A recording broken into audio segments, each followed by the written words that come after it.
Hello everyone, welcome back to the Harsha DSC classes. ఈరోజు మనం ఈ వీడియోలో వచ్చేసి సైకాలజీలో భాగంగా సైకాలజీ ర్యాపిడ్ రివిజన్ అయితే చూద్దామండి. సైకాలజీకి సంబంధించి మొత్తం ఈ వీడియోలో వచ్చేసి 100 క్వశ్చన్స్ అయితే ఎక్స్ప్లెయిన్ చేయడం జరుగుతుంది. సో వీడియో చూస్తున్న వాళ్ళు వీడియో నచ్చినట్లయితే తప్పకుండా లైక్ చేయండి. అలాగే మిగతా సబ్జెక్టులకి సంబంధించి వీడియోస్ కూడా మన ఛానల్లో ఉన్నాయి, అవి కూడా ఒకసారి అయితే చూసేయండి.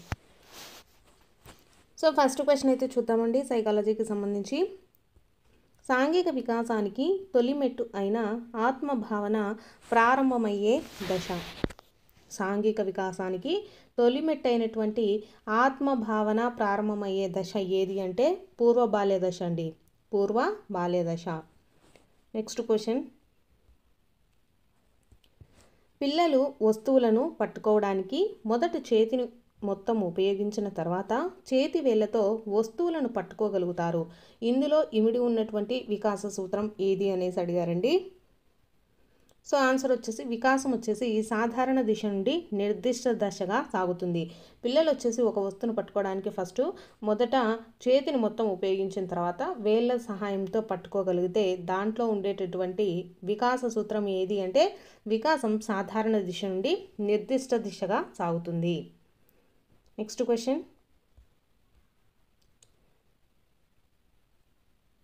పిల్లవాడు పరిసరాలను తనకు అనుగుణంగా మార్చుకోవటం అనే సంజ్ఞానాత్మక ప్రక్రియను ఏమంటారు అనేసి ఇచ్చారండి. సో ఆన్సర్ వచ్చేసి సాంశీకరణము. పిల్లవాడు పరిసరాలను తనకు అనుగుణంగా మార్చుకోవడం అనేటటువంటి సంజ్ఞానాత్మక ప్రక్రియ ఏది అంటే సాంశీకరణం. నెక్స్ట్ క్వశ్చన్, ఈ క్రింది వానిలో సమాధానాలు రాసే కాలాన్ని బట్టి ప్రజ్ఞా పరీక్షల వర్గీకరణ రకం ఏది? సో ఆన్సర్ వచ్చేసి శక్తి వేగ పరీక్షలండి. ఇక్కడ ఏమడిగారు? క్రింది వానిలో సమాధానాలు రాసేటటువంటి కాలాన్ని బట్టి ప్రజ్ఞా పరీక్షలు జరుగుతూ ఉంటే దాన్ని ఏమంటారు అంటే శక్తి వేగ పరీక్షలు. నెక్స్ట్ క్వశ్చన్, ఒక పిల్లవాడు అమితమైన సిగ్గు కారణంగా తన తరగతి విద్యార్థులతో సరిగ్గా కలవలేకపోతున్నాడు. ఈ అబ్బాయి సమస్య. సో ఆన్సర్ వచ్చేసి ప్రవర్తన సమస్య అండి. ఒక పిల్లవాడు అమితమైన సిగ్గు కారణంగా తన తరగతి గదిలో ఉండేటటువంటి విద్యార్థులతో సరిగ్గా కలవలేకపోతున్నాడు అనమాట. సో ఈ సమస్య ఏంటి అంటే ప్రవర్తన సమస్య. నెక్స్ట్ క్వశ్చన్, పిల్లల్లో మొట్టమొదట ఏర్పడే భావోద్రేకం ఏది? సో ఉత్తేజం అండి. పిల్లలలో మొట్టమొదట ఏర్పడేటటువంటి భావోద్రేకం వచ్చేసి ఉత్తేజం. నెక్స్ట్ క్వశ్చన్, ఉపాధ్యాయుడు కూడా పిల్లలతో ఆటలు ఆడే సమయంలో పిల్లల యొక్క ప్రవర్తనను పరిశీలించడం అనేది ఏ పరిశీలన అనేసి ఇచ్చారండి. సో ఆన్సర్ వచ్చేసి సంచరిత పరిశీలన అండి. ఉపాధ్యాయుడు కూడా పిల్లలతో ఆటలు ఆడే సమయంలో పిల్లల యొక్క ప్రవర్తనను పరిశీలించడం జరిగితే దాన్ని ఏమంటామంటే సంచరిత పరిశీలన అంటారండి. నెక్స్ట్ వచ్చేసి అసంచరిత పరిశీలన అంటే ఏంటంటే ఇక్కడ దూరంగా నిలబడి పిల్లలు ఆడుకుంటూ ఉంటారు కదా, వాళ్ళను దూరంగా నిలబడి పరిశీలించినట్లయితే దాన్ని అసంచరిత అంటారండి. అలాగే నియంత్రిత పరిశీలన అంటే కొంతమందిని తీసుకొని ఒక రూమ్లో పెట్టేసి వాళ్ళని నియంత్రిస్తూ వాళ్ళని క్వశ్చన్స్ అడిగి లేకపోతే వాళ్ళకి కావాల్సినటువంటి సమాధానాలు కానీ లేకపోతే వాళ్ళకి కావాల్సిన విషయాలను కానీ అడిగితే దాన్ని వచ్చేసి నియంత్రిత పరిశీలన అంటారు. వాళ్ళతో కలిసి తిరుగుతూ ఆలోచిస్తే వాటిని సంచరిత పరిశీలన అనేసి చెప్తాము. నెక్స్ట్ క్వశ్చన్, ఇతరులతో గల సంబంధాలు మరియు పుస్తకాలు, కథలు, నవలలు మొదలైనవి చదవడం ద్వారా పిల్లలలో పెంపొందించేటటువంటి ఆత్మభావన ఏది? ఆన్సర్ వచ్చేసి ఆదర్శ ఆత్మభావన అండి. ఇతరులతో గల సంబంధాలు మరియు పుస్తకాలు, కథలు, నవలలు ఇవన్నీ చదవడం ద్వారా పిల్లలలో ఏర్పడేటటువంటి ఆత్మభావన ఏది అంటే ఆదర్శ ఆత్మభావన. నెక్స్ట్ క్వశ్చన్,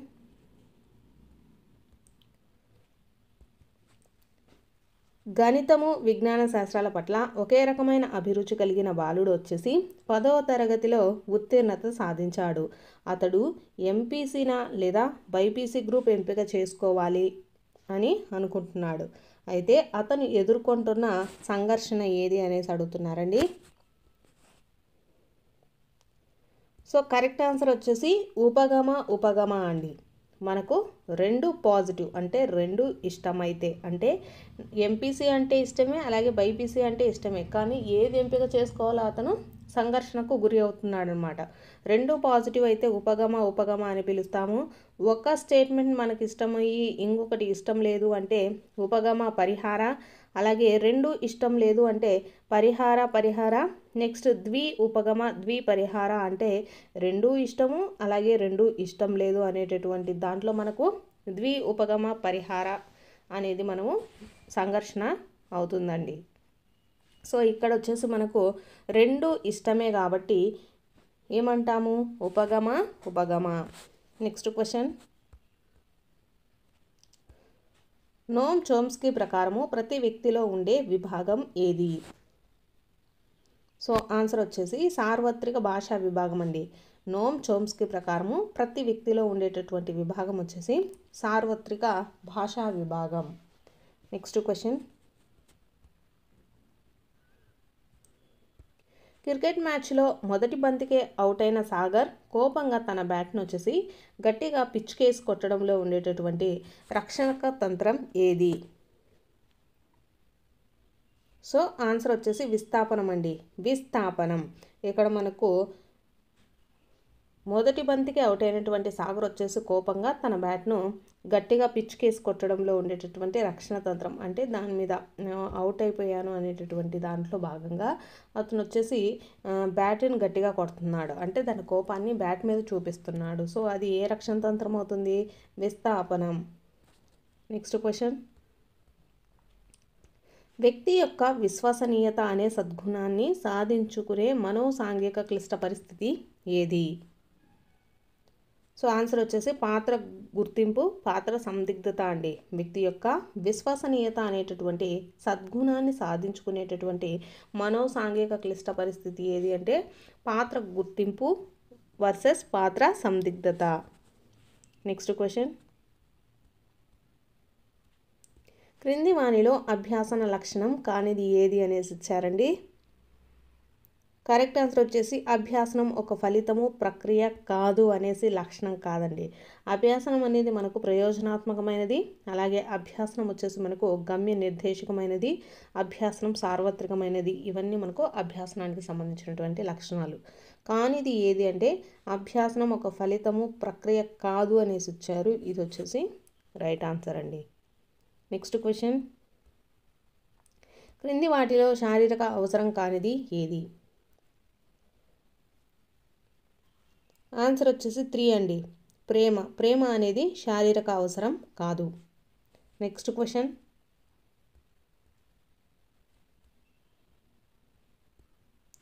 సుమను పాఠశాలలో ఒక ఉపాధ్యాయుడు తీవ్రంగా దండించడంతో ఆమె అతనంటే భయపడుతుంది. అయితే ఆమెకు మిగతా ఉపాధ్యాయులంటే భయం లేదు. ఇది దీనికి ఉదాహరణ అనేసి ఇచ్చారండి. సో దీన్ని ఏమంటామంటే ఉద్దీపన విచక్షణ అంటారండి.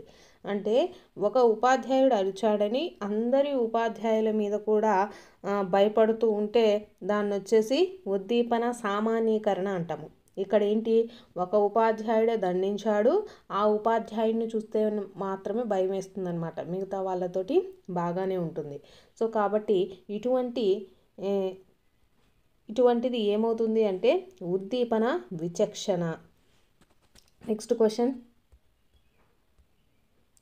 వైగోట్స్కీ ప్రకారం క్రింది వానిలో దిగువ స్థాయి మానసిక ప్రక్రియ ఏది? సో ఆన్సర్ వచ్చేసి ప్రశ్నించడం అండి. వైగోట్స్కీ ప్రకారం క్రింది వానిలో దిగువ స్థాయికి చెందినటువంటి మానసిక ప్రక్రియ ఏది అంటే ప్రశ్నించటం. నెక్స్ట్ క్వశ్చన్, బండూరా పునర్బలనాలను 3 రకాలుగా వర్గీకరించారు. అయితే ఈ వర్గీకరణకు చెందనిది ఏది అనేసి ఇచ్చారండి. ఆల్బర్ట్ బండూరా ఉండారు కదా, సో ఇతను వచ్చేసి 3 రకాలైనటువంటి పునర్బలనాలను అయితే వర్గీకరించారు. సో దాంట్లో లేనిది వచ్చేసి నిరంతర పునర్బలనం అండి. సో ప్రత్యక్ష పునర్బలనము, అలాగే పరోక్ష ప్రత్యామ్నాయ పునర్బలనము, స్వీయ పునర్బలనం ఇవన్నీ ఉన్నాయి. సో చెందనిది ఏది అంటే నిరంతర పునర్బలనం. Next question. గణేష్ పరీక్షలకు తయారవుతూ మొదట ఫిలాసఫీని తర్వాత సైకాలజీని నేర్చుకున్నాడు. సైకాలజీ పరీక్ష రాస్తుంటే అతనికి ఫిలాసఫీ గుర్తుకొస్తుందన్నమాట. కానీ సైకాలజీ గుర్తుకు రావటం లేదు. దీనికి కారణం ఏది అనేసి అడుగుతున్నారు. సో దీనికి కారణం వచ్చేసి పురోగమన అవరోధం. ఇక్కడ ఫస్ట్ వచ్చేసి గణేష్ పరీక్షలకు తయారవుతూ మొదట ఫిలాసఫీని తర్వాత సైకాలజీని చదివాడండి. కాకపోతే ఇక్కడ సైకాలజీ రాస్తుంటే ఫిలాసఫీ గుర్తొస్తుంది అనమాట. దాన్ని ఏమంటాము? పురోగమన అవరోధము. అంటే ఫస్ట్ ఏదైతే చదివామో అది గుర్తొస్తుంటే దాన్ని పురోగమనం అంటాము. నెక్స్ట్ వచ్చేసి లాస్ట్ మనం అంటే సెకండ్ది చదివినప్పుడు సెకండ్ది గుర్తొస్తే దాన్ని తిరోగమన అవరోధం అంటామండి. ఒక చిన్న లాజిక్ అయితే గుర్తుపెట్టుకొని ఆన్సర్ అయితే చేయండి. ఫిలాసఫీని కదా ఫస్ట్ చదివింది, సో కాబట్టి అది పురోగమనం అవుతుంది. లేదు సైకాలజీ గుర్తొస్తుంది అనుకోండి, దాన్ని ఏమంటాము? తిరోగమనము అంటాము. Next question. ఇక్కడ వచ్చేసి రాకేష్ 30 పదాలున్న అర్ధరహిత పదముల జాబితాను 20 సార్లు చదివి నేర్చుకున్నాడు. 2 నెలల తర్వాత అతన్ని అదే జాబితాను మరలా నేర్చుకోమనగా ఈసారి 12 ప్రయత్నాల్లో నేర్చుకున్నాడు. అయితే అతని పొదుపు గణన ఎంత అనేసి అడుగుతున్నారండి. సో కరెక్ట్ ఆన్సర్ వచ్చేసి 40% అండి. 40% పొదుపు గణన అయితే ఉంటుంది. Next question. స్మృతి ప్రక్రియలో మొదటి సోపానం ఏది? స్మృతి ప్రక్రియలో మొదటి సోపానం ఏదండి? అభ్యాసన వచ్చేసి స్మృతి ప్రక్రియలో మొదటి సోపానం. Next question. క్రింది వాణిలో భావావేశ రంగానికి చెందనిది ఏది? సో సంశ్లేషణ అండి. సంశ్లేషణ వచ్చేసి మనకు భావావేశ రంగానికి చెందినది కాదు. భావావేశ రంగంలో వచ్చేసి మనకు గ్రహించడం, ప్రతిస్పందించడం, విలువ కట్టడం ఇవన్నీ ఉండడం జరుగుతుంది. సంశ్లేషణ వచ్చేసి భావావేశ రంగాన్ని కాదు. Next question. ఒక పరిస్థితికి ప్రతిస్పందనకు మధ్య అనువుగా మార్చుకోవటానికి వీలైన సంధానం ఏర్పడినప్పుడు, మిగతా అంశాలు సమానమైనప్పుడు ఆ సంధానం పతిష్టమవుతుంది అనేది ఏది? అది వచ్చేసి ఉపయోగిత నియమం అండి.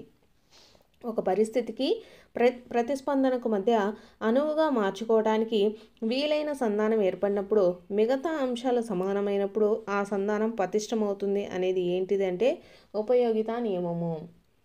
Next question. డిస్లెక్సియా ఈ అభ్యసన లోపము. మనకు డిస్లెక్సియా అంటే ఏంటంటే పఠన సంబంధ లోపం అండి. పఠన సంబంధ లోపము. Next question. సమీకృత ప్రకల్పన యందు విషయ సమాచారం. ఆన్సర్ వచ్చేసి అనేక సబ్జెక్టులకు సంబంధించి ఉంటుందండి. సమీకృత ప్రకల్పన యందు అంటే మనకు సమీకృత అంటే మొత్తం ఇంటిగ్రేటెడ్ సబ్జెక్ట్స్ ప్రతి ఒక్క సబ్జెక్ట్స్కి సంబంధించి, ప్రకల్పన అంటే ప్రాజెక్టుల యందు విషయ సమాచారం ఎలా ఉంటుందంటే అనేక సబ్జెక్టులకు సంబంధించిన సమాచారం అయితే ఉంటుంది. Next question. శిశు కేంద్రీకృత బోధనా విధానానికి వ్యతిరేకమైనటువంటి ప్రవచనం ఏది అనేసి ఇచ్చారండి. ఇక్కడ ప్రవచనాలు చూసుకున్నట్లయితే పిల్లలు ఉపాధ్యాయుల ప్రశ్నలకు సమాధానాలు ఇవ్వడానికి పరిమితమవుతారు. అలాగే ఆప్షన్ 2 పిల్లల జ్ఞానాన్ని నిర్మించుకుంటూ అభ్యసిస్తారు. ఆప్షన్ 3 పిల్లలు తమ ఆలోచనలు ఉపాధ్యాయులతో సమవయస్కులతో పంచుకుంటారు. అలాగే పిల్లలలో స్వీయ అభ్యాసనం జరుగుతుంది. సో దీనికి సంబంధించి మనకు వ్యతిరేక ప్రవచనం ఏది అండి? ఫస్ట్ అండి, పిల్లలు ఉపాధ్యాయుల ప్రశ్నలకు సమాధానాలు ఇవ్వడమే పరిమితం అవుతారు అనేసి మనకు వ్యతిరేకమైనటువంటి ప్రవచనం. Next question. పియాజే మరియు బ్రూనర్లు బోధనా ప్రక్రియలో విభేదించిన ప్రధాన అంశం ఏది? సో ఆన్సర్ వచ్చేసి బోధనా పరిపక్వతల మధ్య సంబంధం అండి. మనకు జీన్ పియాజే అలాగే బ్రూనర్ ఉన్నారు కదా, వీళ్ళ యొక్క బోధనా ప్రక్రియలలో విభేదించినటువంటి ప్రధాన అంశం వచ్చేసి బోధనా పరిపక్వతల మధ్య సంబంధం. Next question. నెక్స్ట్ క్వశ్చన్ వచ్చేసి హెర్బర్ట్ సోపానంలో చివరి సోపానం ఏది? చివరి సోపానం వచ్చేసి మనకు పునర్విమర్శ అండి. పునర్విమర్శ మనకు అంత రిజల్ట్ అనేది వచ్చిన తర్వాత దాన్ని ఒకసారి మళ్ళీ చెక్ చేసుకోవడం, అంటే కరెక్టా కాదా అని చెక్ చేసుకునేదే మనకు చివరి సోపానం అండి. హెర్బర్ట్ సోపానంలో చివరి సోపానం ఏది అంటే పునర్విమర్శ. నెక్స్ట్ క్వశ్చన్, ఎడ్గార్ డేల్ అనుభవశంకు ప్రకారం అధిక మూర్తిత్వ అనుభవం, మనకు అధిక మూర్తిత్వ అనుభవం అనేది ఎటువంటి వాటి ద్వారా జరుగుతుంది అంటే జంతు ప్రదర్శనశాలలో నీటి ఏనుగును పరిశీలించడం అండి. ఇక్కడ మ్యూజియం నందు పరిశీలిస్తే దానికి మనకు అంతగా అనుభవం అనేది ఉండదు. నీటి ఏనుగుల అనుకరించడం కాదు, అలాగే పత్రికలో నీటి ఏనుగు చిత్రాన్ని పరిశీలించడం వల్ల కూడా మనకు ఎటువంటి అనుభవం అయితే ఉండదన్నమాట. డైరెక్ట్గా మనకు జంతు ప్రదర్శనశాలలో నీటి ఏనుగును పరిశీలించడం వల్ల అది ఏం చేస్తుంది, ఎలా ఉంటుంది అనేటటువంటి అంశాలు తెలుస్తాయి. కాబట్టి so option 2 is the right answer. Edgar Dale అనుభవాల శంకు ప్రకారం అధిక మూర్తిత్వం అనుభవం అనేది మనకు దేని ద్వారా లభిస్తుంది అంటే జంతు ప్రదర్శనలో ఉండేటటువంటి నీటి ఏనుగును పరిశీలించడం ద్వారా. నెక్స్ట్ క్వశ్చన్, మంత్రణ ప్రక్రియలో మొదటి చర్య ఏది? సో ఫస్ట్ వచ్చేసి మంత్రణ ప్రక్రియలో మంత్రణార్థితో పరస్పర సంబంధాన్ని ఏర్పరచుకోవాలండి. మంత్రణార్థితో పరస్పర సంబంధాన్ని ఏర్పరచుకోవడము మంత్రణ ప్రక్రియలో మొదటి చర్య. నెక్స్ట్ క్వశ్చన్, జాతీయ విద్యా ప్రణాళిక చట్టం 2005 ప్రాధాన్యత అంశం ఏది? సో జ్ఞాన నిర్మాణం అండి. జాతీయ విద్యా ప్రణాళిక చట్టం 2005 యొక్క ప్రాధాన్యత అంశం ఏది అంటే జ్ఞాన నిర్మాణం.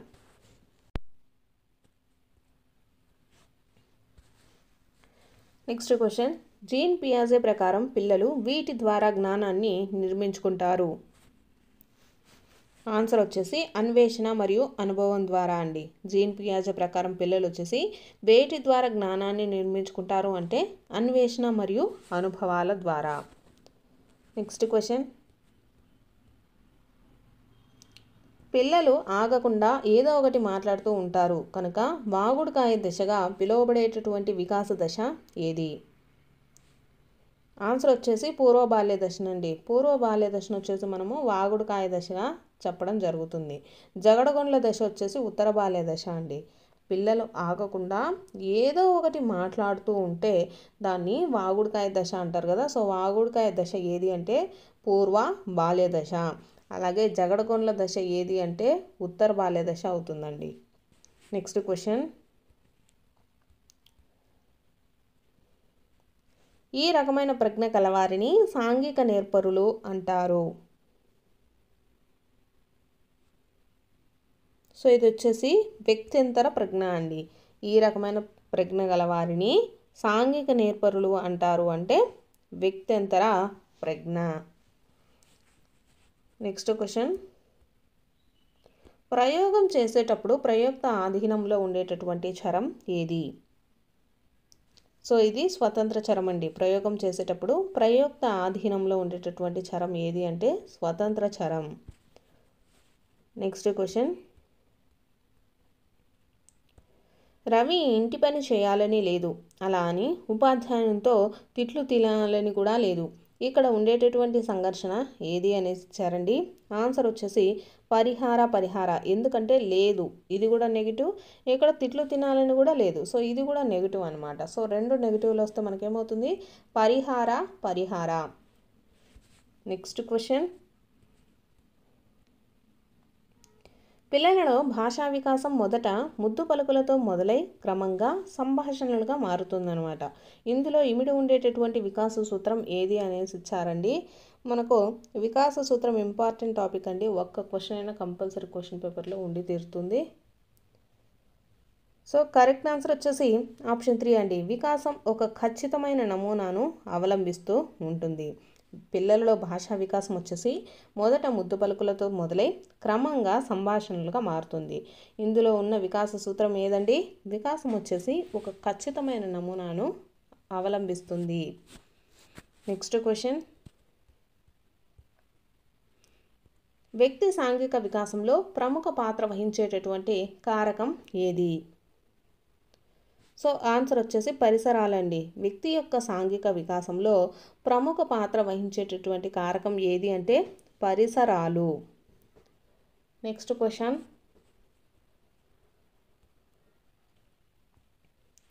అక్షరాలు, అంకెలు, చిహ్నాలు, చిత్రాలు, సంఖ్యలు, పదాలను అర్థం చేసుకోవటానికి అవసరమయ్యేటటువంటి ప్రజ్ఞ ఏది?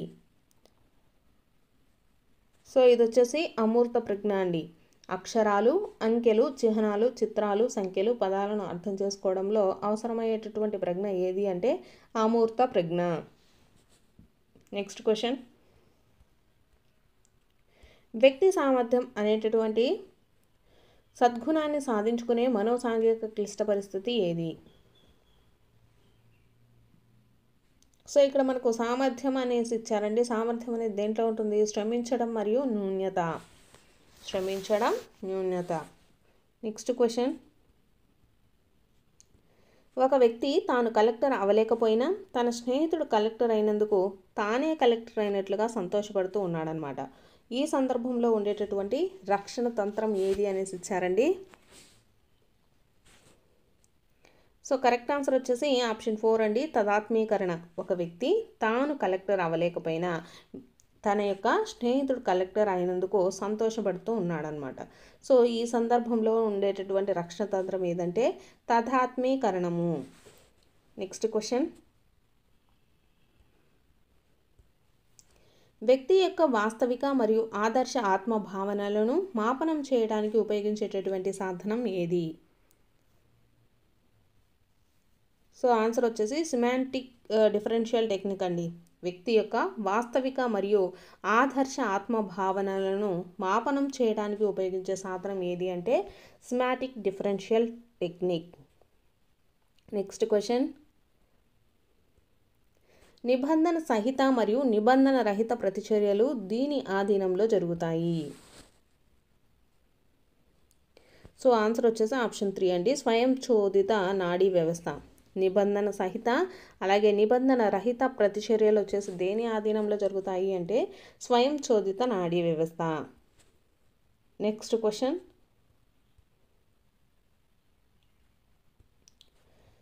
హార్మోనియం వాయించడం నేర్చుకున్న వ్యక్తి పియానో వాయించడం నేర్చుకోదలిస్తే అందులో ఉండేటటువంటి అభ్యాసన బదలాయింపు రకం ఏది అనేసి అడిగారండి. సో ఇది వచ్చేసి అనుకూల బదలాయింపు అండి. మనకు హార్మోనియం వాయించడంలో అంటే ఇవి రెండు కొంచెం అటు ఇటు సిమిలర్గా ఉంటాయి కాబట్టి అది అనేది ఆ అభ్యాసనం అనేది మనకు ఉపయోగపడితే దాన్ని ఏమంటాము? అనుకూల బదలాయింపు. హార్మోన్ వాయించడం నేర్చుకున్న వ్యక్తికి పియానో వాయించడంలో నేర్చుకోదలిస్తే ఉండేటటువంటి అభ్యాసన రకం ఏంటి? అనుకూల బదలాయింపు. నెక్స్ట్ క్వశ్చన్, ఎబ్బింగ్హాస్ అర్ధరహిత పదాలను ఉపయోగించి విస్మృతిపై చేసినటువంటి ప్రయోగంలో 20 నిమిషాల అనంతరము ప్రయోజనికి ఉండేటటువంటి విస్మృతి శాతం ఎంత అనేది ఇచ్చారండి. సో కరెక్ట్ ఆన్సర్ వచ్చేసి దీనికి 30 నుంచి 50 వరకు అండి. 30 నుంచి 50 వరకు. సో ఇక్కడ వచ్చేసి ఈ రెండు ఆప్షన్స్ కూడా కరెక్టే. ఎబ్బింగ్హాస్ అర్ధరహిత పదాలను ఉపయోగించి విస్మృతిపై చేసిన ప్రయోగంలో 20 నిమిషాల అనంతరము ప్రయోజనికి ఉండేటటువంటి విస్మృతి శాతం ఎంత అంటే 30 నుంచి 50% వరకు. సో ఇక్కడ ఇచ్చినటువంటి రెండు ఆప్షన్స్ కూడా కరెక్టేనండి. నెక్స్ట్ క్వశ్చన్,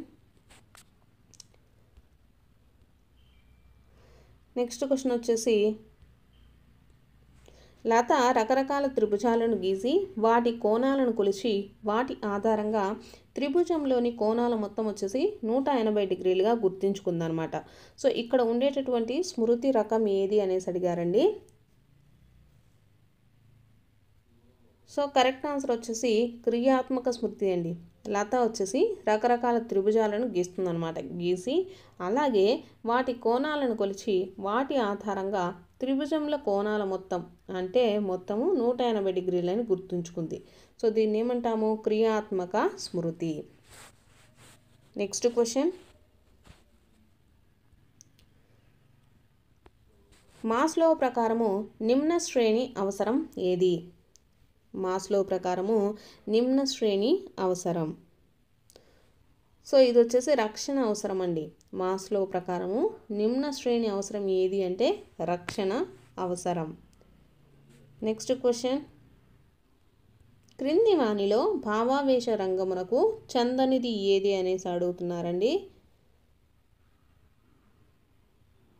సో సునిశ్చితత్వం అండి.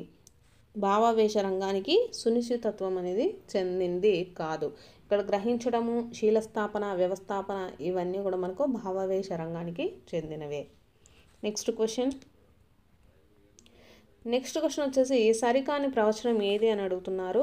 ఆప్షన్స్ వచ్చేసి అభ్యాసనం ప్రయోజనాత్మకమైనది, అభ్యాసనం వచ్చేసి గమ్య నిర్దేశకమైనది, అభ్యాసనం బదలాయించబడే ప్రక్రియ, అలాగే అభ్యాసనం ఒక వయసుతో ఆగిపోతుంది అని ఇచ్చారండి. ఇది వచ్చేసి మనకు సరికానటువంటి ప్రవచనం.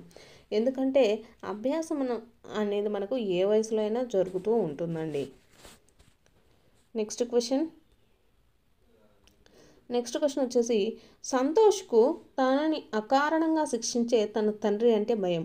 ఎవరైనా స్నేహితులు తమ ఇంటికి పిలిచినప్పుడు వాళ్ళ తల్లిదండ్రులు కూడా శిక్షిస్తారనే ఆలోచనలతో వెళ్ళటానికి నిరాకరిస్తాడు.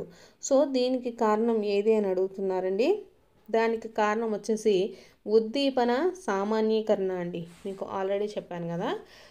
సో ఇక్కడ ఒకరు శిక్షిస్తే వాళ్ళంటేనే భయపడితే దాన్ని విచక్షణ అంటాము. ఒకరు శిక్షిస్తే భయపడి మిగతా వాళ్ళు కూడా శిక్షిస్తారని భయపడుతూ ఉంటే దాన్ని ఏమంటాము? ఉద్దీపన సామాన్యీకరణ. నెక్స్ట్ క్వశ్చన్, వైగోట్స్కీ ప్రకారము దిగువ స్థాయి మానసిక ప్రక్రియ ఏది? సో పోల్చడం అండి. వైగోట్స్కీ ప్రకారము దిగువ స్థాయి మానసిక ప్రక్రియ ఏది అంటే పోల్చటం. నెక్స్ట్ క్వశ్చన్, బోబో బొమ్మలతో అనేక ప్రయోగాలు చేసి తన సిద్ధాంతమును వివరించినటువంటి మనోవైజ్ఞానిక శాస్త్రవేత్త ఎవరు?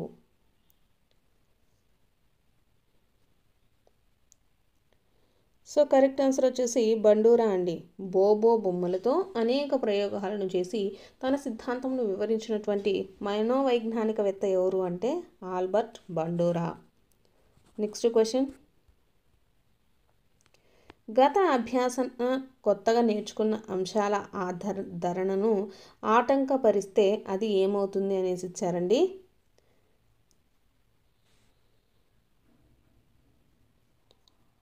సో ఆన్సర్ వచ్చేసి పురోగమన అవరోధం అండి. గత అభ్యాసన కొత్తగా నేర్చుకునేటటువంటి అంశాల ధారణను ఆటంకపరిస్తే అది ఏమవుతుంది? పురోగమన అవరోధము. Next question,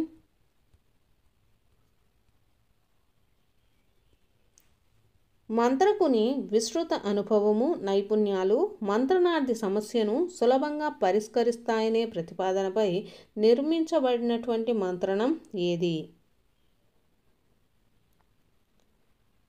so correct answer వచ్చేసి నిర్దేశిక మంత్రణం అండి. మంత్రకుని యొక్క విస్తృత అనుభవము, నైపుణ్యాలు వచ్చేసి మంత్రనార్థి సమస్యను సులభంగా పరిష్కరిస్తాయి అనేటటువంటి ప్రాతిపదిక పైన నిర్మించబడ్డ మంత్రణం ఏది అంటే నిర్దేశిక మంత్రణం. నెక్స్ట్ క్వశ్చన్, సమృద్ధి మత్వం వీరికి చెందినటువంటి విద్యా కార్యక్రమము. సో ఇది వచ్చేసి ప్రతిభావంతులైనటువంటి పిల్లలకండి, ఎన్రిచ్మెంట్ ఎడ్యుకేషన్. సమృద్ధి మత్వము వీరికి చెందినటువంటి విద్యా కార్యక్రమము అంటే ప్రతిభావంతులైనటువంటి పిల్లల కోసము. నెక్స్ట్ క్వశ్చన్, కృత్య నిర్వహణకు సంబంధించి సరి అయిన ప్రవచనం ఏది? సో కరెక్ట్ ఆన్సర్ వచ్చేసి విద్యార్థులు స్వయంగా నేర్చుకునే విధంగా కృత్యం తయారు చేయబడాలండి. కృత్య నిర్వహణకు సంబంధించి అంటే మనకి ఏదైనా ప్రాజెక్ట్ అనేది చేయాలి అనుకుంటే దానికి సంబంధించినటువంటి సరైన ప్రవచనం ఏది అంటే విద్యార్థులకు స్వయంగా నిర్వహించుకునే విధంగా కృత్యం అనేది తయారు చేయబడాలి. నెక్స్ట్ క్వశ్చన్, ఎడ్గార్డేల్ అనుభవశంకు ఆధారంగా మూర్త నుండి అమూర్తానికి అమర్చబడినటువంటి అనుభవాలకి సరైన క్రమం ఏది అనేసి ఇచ్చారండి. సరైన క్రమం వచ్చేసి ఫస్ట్ ప్రత్యక్ష ప్రాయోజిత అనుభవాలకైతే ఫస్ట్ ఇంపార్టెన్స్ ఇవ్వాలి.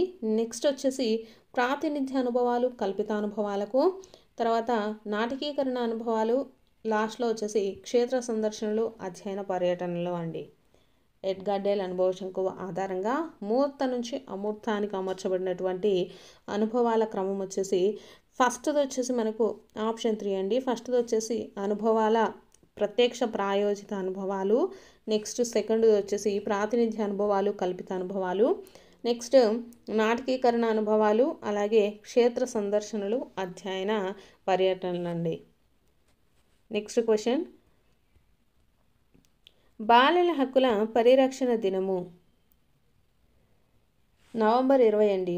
బాలల హక్కుల పరిరక్షణ దినాన్ని మనం ఎప్పుడు జరుపుకుంటాము? నవంబర్ 20. నెక్స్ట్ క్వశ్చన్, నిర్మాణాత్మక మదింపునందు పిల్లల భాగస్వామ్యము ప్రతిస్పందనకు భారత్వం ఎంత? సో 20% అండి. నిర్మాణాత్మక మదింపులో వచ్చేసి పిల్లల భాగస్వామ్యానికి అలాగే ప్రతిస్పందనకు ఉండేటటువంటి భారత్వం ఎంత అంటే 20%. నెక్స్ట్ క్వశ్చన్, సామాజిక శాస్త్రాల గురించి జాతీయ పాఠ్య ప్రణాళిక చట్టం 2005లో భావన కానిది ఏది అనేసి అడిగారు. భావన కానిది వచ్చేసి ఆప్షన్ 4 అండి. భారతదేశ చరిత్ర బోధనతో ప్రపంచ చరిత్రను ముడిపెట్టరాదు. నెక్స్ట్ క్వశ్చన్, అభ్యాసన ప్రక్రియలోని సోపానాల వరుస క్రమం రాయండి అనేసి ఇచ్చారు. ఫస్ట్ మనకు అభ్యాసన క్రమంలో ఫస్ట్ అవసరం అనేది ఏర్పడాలి. నెక్స్ట్ లక్ష్యాన్ని నిర్ధారించుకోవాలి. మనకు అవసరం అనేది ఏర్పడిన తర్వాత ఆ లక్ష్యాన్ని నిర్ధారించుకోవటము. నెక్స్ట్ వచ్చేసి లక్ష్య స్థానంలో ఎదురైన అవరోధనలు అధిగమించి సర్దుబాటు చేసుకోవాలి. లాస్ట్ది వచ్చేసి గమ్యాన్ని విజయవంతంగా చేర్చుకోవడం అండి. అభ్యాసన ప్రక్రియలో ఉండేటటువంటి సోపానాలు వచ్చేసి ఫస్ట్ అవసరం ఏర్పడటము, తర్వాత లక్ష్యాన్ని నిర్ధారించుకోవడము, తర్వాత లక్ష్య సాధనలో ఎదురైన అవరోధాలను అధిగమించి సర్దుబాటు చేసుకోవడం, లాస్ట్లో గమ్యాన్ని విజయవంతంగా చేరుకోవటం. పద్యాలు ఎక్కాలు కంఠతః పట్టడం ఏంటి అనేసి ఇచ్చారు. దీర్ఘకాలిక స్మృతి, బట్టి స్మృతి, తార్కిక స్మృతి, నిష్క్రియాత్మక స్మృతి ఇచ్చారు. సో మనకు స్మృతికి సంబంధించినటువంటి క్వశ్చన్స్ కంపల్సరీగా అడుగుతారండి. దీర్ఘకాలిక స్మృతి అంటే మనం ఏదైతే చదువుకుంటామో అది మనకు దీర్ఘకాలికంగా గుర్తయితే ఉంటుంది. బట్టి స్మృతి అంటే అప్పటికప్పుడు అంటే 1 లేదా 2 రోజులు మాత్రమే ఉండేటటువంటి స్మృతిని వచ్చేసి బట్టి స్మృతి అంటారు. తార్కిక స్మృతి అంటే మనం లాజికల్గా ఆలోచించి దాన్ని నేర్చుకోవటం వల్ల కూడా మనము ఎక్కువ రోజులైతే గుర్తుపెట్టుకోవచ్చు. అలాగే నిష్క్రియాత్మక స్మృతి అంటే అసలు అది మనకు గుర్తే ఉండదండి. సో కాబట్టి దీంట్లో మనకు పద్యాలు ఎక్కాలు కంఠతః పట్టడం అనేది దేనికి సంబంధించింది అంటే బట్టి స్మృతి. ఎక్కాలు కానీ పద్యాలు కానీ మనము ఎక్కువగా బట్టి పట్టే నేర్చుకోవడం జరుగుతుంది కాబట్టి దీన్ని ఏ స్మృతి అంటారు? బట్టి స్మృతి అంటారు. నెక్స్ట్ క్వశ్చన్ అయితే చూద్దాము. జాతీయ జెండాను చూడగానే శ్రీ పింగళి వెంకయ్య గుర్తుకు రావటం అనేది ఏది అనేసి ఇచ్చారు. ఇక్కడ మనకు ప్రేరణ అయితే కాదు, అభిరుచి కాదు, అతి అభ్యాసనం అనేది కూడా కాదండి. అతి అభ్యాసనం అంటే మనం ఎక్కువగా చదువుకోవడం వల్ల దాన్ని అతి అభ్యాసనం అనేసి పిలుస్తాము. అభిరుచి అంటే మనకి ఇష్టమైనది, ప్రేరణ అంటే దేన్నైనా చూడడం వల్ల మనం ప్రేరణ పొందుతాం కదా. సో మనం కూడా ఇలా చేయాలి అనేటటువంటి ఐడియా మనకు వస్తుంది. సో దాన్ని వచ్చేసి ప్రేరణ అంటారు. కాబట్టి కరెక్ట్ ఆన్సర్ ఏంటండి? భావాల సంసర్గం. జాతీయ జెండాను చూడగానే పింగళి వెంకయ్య గుర్తుకు రావటం ఏంటిది అంటే అది భావాల సంసర్గం. అంటే మనకు జాతీయ జెండాను మనకు రెడీ చేసింది ఎవరు? పింగళి వెంకయ్య. కాబట్టి మనము జెండాను చూడంగానే పింగళి వెంకయ్య గుర్తుకు రావటం ఏమవుతుంది? భావాల సంసర్గం. Next question, next third question చూద్దాము. ఇది శాస్త్రీయ నిబంధనకు సంబంధించినది కాదు అనేసి ఇచ్చారు. అంటే మనకు శాస్త్రీయ నిబంధనలు ఉన్నాయి కదా, సో వాటికి సంబంధించింది కాదు ఏది అనేసి అడుగుతున్నారు.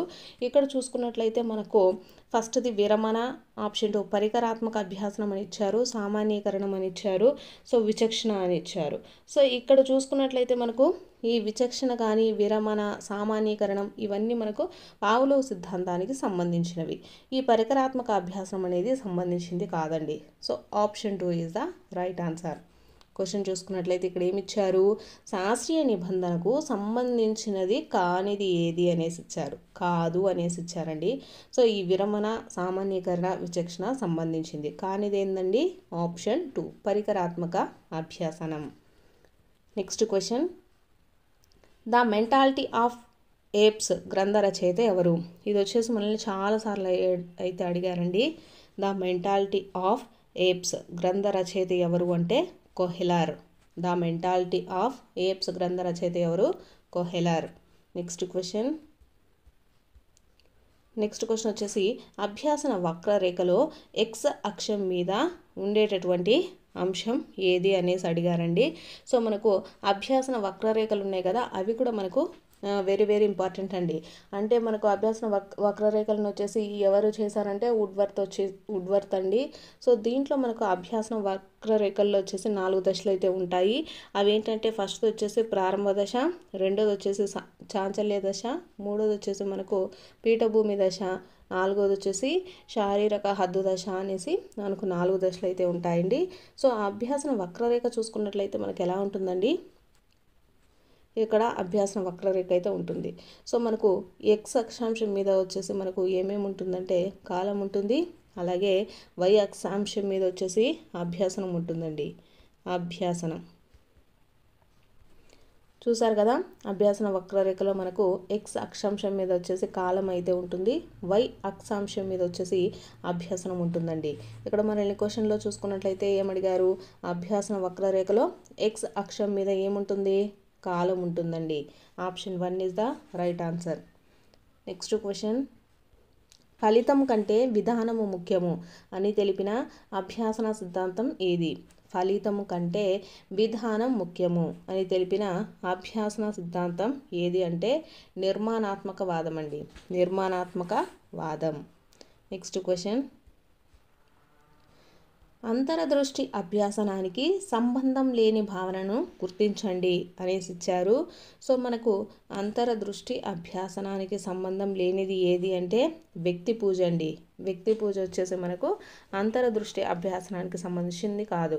మనకు అంతరదృష్టి అభ్యాసనాన్ని చూసుకున్నట్లయితే దాంట్లో మనకి ఏమేమి ఉంటాయి, వ్యవస్థీకృత మొత్తం ఉంటుంది, సమగ్రాకృతి ఉంటుంది, ప్రత్యక్ష వ్యవస్థీకరణ, ఇవన్నీ మనకు అంతరదృష్టి అభ్యాసనంలో ఉంటాయి. నెక్స్ట్ క్వశ్చన్, ఈత కొట్టడము సంగీతం నేర్చుకోవడంలో ఉండే అభ్యాసన బదలాయింపు ఏది అనేసి ఇచ్చారు. మనకు అభ్యాసన బదలాయింపు నుంచి కూడా కంపల్సరీ ఒక క్వశ్చన్ అయితే ఉంటుందండి. చిన్న టాపికే నేర్చేసుకోండి, 1 మార్క్ అయితే గ్యారంటీగా అయితే మీకు వస్తుంది. సో ఇక్కడ చూసుకున్నట్లయితే మనకు శూన్య బదలాయింపు, అనుకూల బదలాయింపు, అలాగే వ్యతిరేకం, ద్విపార్ష అని ఇచ్చారు. సో ఈత కొట్టడం నేర్చుకుంటే మనకు సంగీతంలో వచ్చేసి ఎటువంటి అభ్యాసనం అనేది జరగదండి. కాబట్టి మనకు ఆన్సర్ ఏమవుతుందండి, శూన్య బదలాయింపు, అంటే ఎటువంటి బదలాయింపు జరగదు. ఈత కొట్టడం వచ్చేసి వేరు, సంగీతం నేర్చుకోవడం వచ్చేసి వేరు. ఈ 2 అభ్యాసనాలలో వచ్చేసి మనకి ఎటువంటి బదలాయింపు అనేది ఉండదు. కాబట్టి దీన్ని ఏమంటాము, శూన్య బదలాయింపు అనేసి అంటామండి. అభ్యాసన బదలాయింపు అంటే మీకు తెలిసిందే కదా. ఇప్పుడు మనకు వచ్చేసి సైకిల్ నేర్చుకున్నటువంటి వ్యక్తి వచ్చేసి సైకిల్ నేర్చుకున్న వ్యక్తి స్కూటర్ నడపడం కానీ ఇలాంటివి చేసినట్లయితే దాన్ని అభ్యాసన బదలాయింపు, అంటే ఒక అభ్యాసనం సైకిల్ నేర్చుకోవడంలో ఉండేటటువంటి అభ్యాసనం మనకు మోటార్ సైకిల్ నేర్చుకోవడంలో మనకు ఉంది కాబట్టి దాన్ని అభ్యాసన బదలాయింపు అనేసి చెప్తాము. ఇక్కడ ఈత కొట్టడం వేరు, సంగీతం నేర్చుకోవడం వేరు. ఈత కొట్టడం అనేది మనకు సంగీతం నేర్చుకోవడంలో ఎటువంటి అభ్యాసనం అనేది బదలాయింపు జరగదు కాబట్టి దాన్ని ఏమంటాము, శూన్య బదలాయింపు అంటారు. So option 3 the right answer. Next question చూద్దాము. నచ్చిన సినిమా, నచ్చిన ఆటలలో ఒకదానిని ఎంపిక చేసుకోవాల్సి వచ్చినప్పుడు ఎదురయ్యే సంఘర్షణ ఏది అనేసి ఇచ్చారు. సో కరెక్ట్ ఆన్సర్ వచ్చేసి ఉపగమ అండి.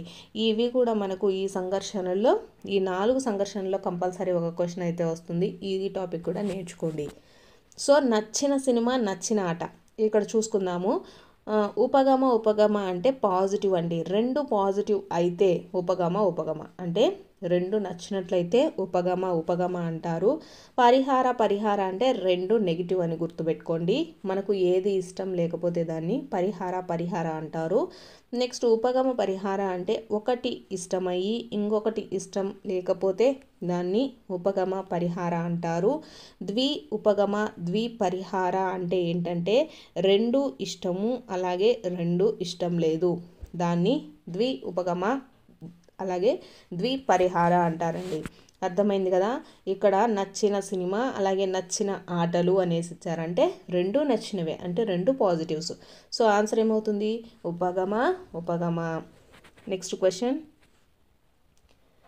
క్వశ్చన్ చూసుకున్నట్లయితే ఏ మైండ్ దట్ ఫౌండ్ ఇన్సల్ట్స్ గ్రంథ రచయిత ఎవరు? సో ఆప్షన్స్ చూసుకున్నట్లయితే గేట్స్, లారెన్స్ ఫిషర్, అలాగే క్లిఫోర్డ్ బీర్స్, ఆర్నాల్డ్ అనేసి ఇచ్చారండి. సో కరెక్ట్ ఆన్సర్ వచ్చేసి క్లిఫోర్డ్ బీర్స్ అండి. ఏ మైండ్ దట్ ఫౌండ్ ఇంటెల్స్, దీనికి గ్రంథ రచయిత ఎవరు అంటే క్లిఫోర్డ్ బీర్స్. నెక్స్ట్ క్వశ్చన్, పురుష లైంగిక హార్మోను ఏది అనేసి ఇచ్చారు. సో టెస్టోస్టిరాన్ వచ్చేసి మనకు పురుష లైంగిక హార్మోన్ అండి. నెక్స్ట్ క్వశ్చన్, రోషాక్ సిరామరకల పరీక్షల్లో మొత్తం కార్డుల సంఖ్య ఎంత అనేసి ఇచ్చారు. మనకు మొత్తం వచ్చేసి 10 కార్డులు అయితే ఉంటాయండి. రోషాక్ సిరామరకల పరీక్షల్లో మొత్తం ఎన్ని కార్డులు ఉంటాయంటే 10 కార్డులు అయితే ఉంటాయి. నెక్స్ట్ క్వశ్చన్, ఆన్లైన్లో డాక్యుమెంట్లను సురక్షితంగా నిల్వ చేసుకునే ప్రదేశం ఏది అనేసి ఇచ్చారు. మనకు వచ్చేసి ఆన్లైన్లో డిజిటల్ లాకర్లో మనము డాక్యుమెంట్స్ని సురక్షితంగా ఉంచుకోవచ్చండి. ఆన్లైన్లో డాక్యుమెంట్స్ని సురక్షితంగా నిల్వ చేసుకునే ప్రదేశం ఏది అంటే digital locker. Next question, compact డిస్క్లో మెమరీ సామర్థ్యం ఎంత అనేసి ఇచ్చారండి. సో మనకు కాంపాక్ట్ డిస్క్లో వచ్చేసి మెమరీ సామర్థ్యం 700 MB ఉంటుందండి. 700 MB. నెక్స్ట్ క్వశ్చన్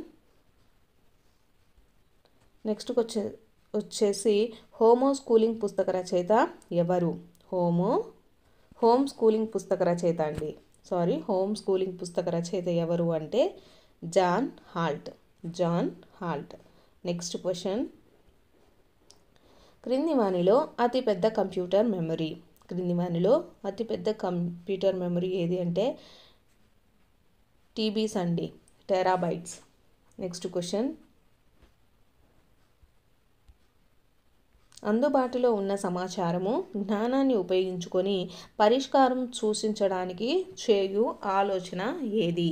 అందుబాటులో ఉన్న సమాచారాన్ని కానీ అలాగే జ్ఞానాన్ని కానీ ఉపయోగించుకొని పరిష్కారం సూచించడానికి చేయు ఆలోచన ఏది అనేసి ఇచ్చారు. సో ఇది వచ్చేసి సమైక్య ఆలోచన అండి. అంటే మనకు అందుబాటులో ఉన్న సమాచారాన్ని అలాగే జ్ఞానాన్ని ఉపయోగించుకొని పరిష్కారం అనేది మనము ఆలోచింపజేస్తే దాన్ని ఏమంటాము? సమైక్య ఆలోచన అంటారు. నెక్స్ట్ క్వశ్చన్, థర్న్స్టర్ ప్రకారం ప్రతి పనిలోనూ ఉండే ప్రాథమిక మానసిక సామర్థ్యాల సంఖ్య ఎంత? థర్న్స్టర్ ప్రకారము ప్రతి పనిలోనూ ఉండే ప్రాథమిక మానసిక సామర్థ్యాల సంఖ్య ఎంత అంటే 7 అండి, 7. నెక్స్ట్ క్వశ్చన్, సాంఘిక సంజ్ఞానాత్మక అభ్యాసన సిద్ధాంతాన్ని ప్రతిపాదించింది ఎవరు?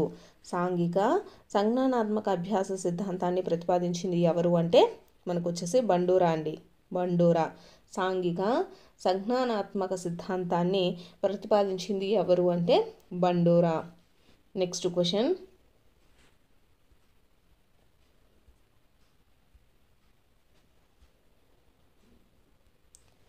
ఏకాంతర క్రీడకు సంబంధించి సరికాని ప్రవచనాన్ని గుర్తించండి అనేసి ఇచ్చారు. మనకు వచ్చేసి కరెక్ట్ ఆన్సర్ వచ్చేసి ఆప్షన్ 4 అండి. రోజంతా ఆడుతూనే ఉంటారు అనేది మనకు సంబంధించి కాదు. ఏకాంతర క్రీడ అంటే ఆటలకు వచ్చేసి నియమ నిబంధనలు ఉండవు, అలాగే ఆట వస్తువులను ఇచ్చిపుచ్చుకోరనమాట. ఒంటరిగా ఆడుకోవడానికే ఇష్టపడడం జరుగుతుంది.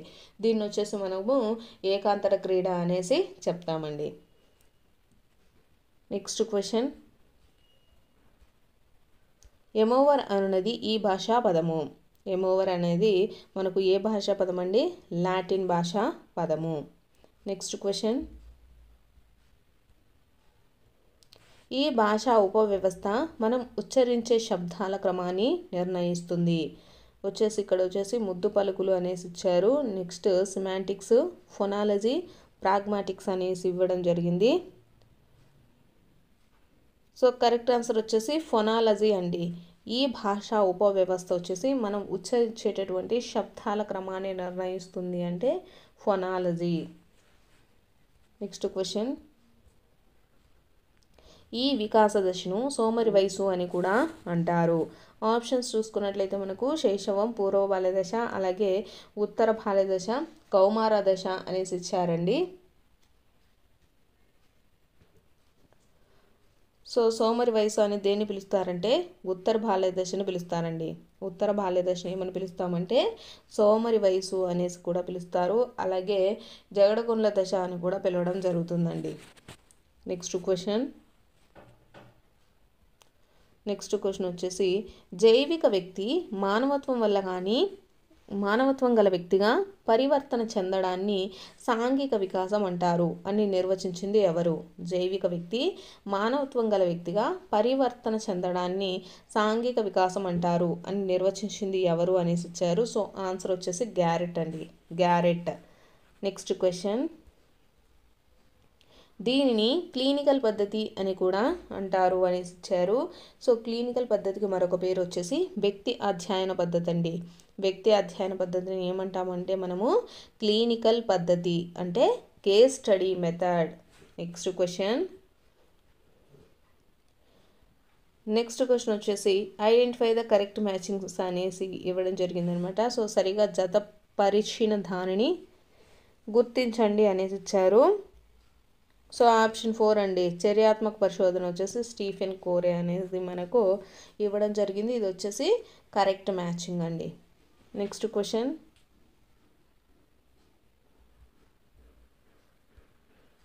అబ్జర్వేషన్ డోమ్ ద్వారా పిల్లల ప్రవర్తనను అధ్యయనం చేసిన మనోవైజ్ఞానికుడు ఎవరు?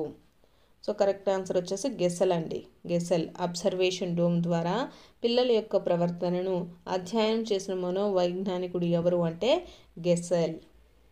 నెక్స్ట్ క్వశ్చన్, ముందుగా నిర్ధారించుకున్న ప్రశ్నల ద్వారా జరిగే పరిపుచ్ఛ ఏది? ముందుగా నిర్ధారించుకున్నటువంటి ప్రశ్నల ద్వారా జరిగేటటువంటి ఇంటర్వ్యూను మనం ఏమని పిలుస్తామండి?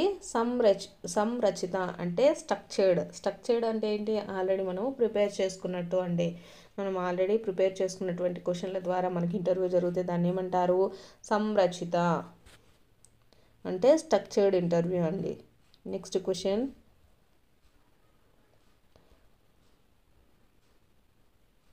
భారత ప్రభుత్వ చట్టం మనకు పోస్కో చట్టాన్ని ఏ సంవత్సరంలో ప్రవేశపెట్టింది? కరెక్ట్ ఆన్సర్ 2012 అండి. 2012లో మనకు పోస్కో చట్టం మనకు వచ్చింది.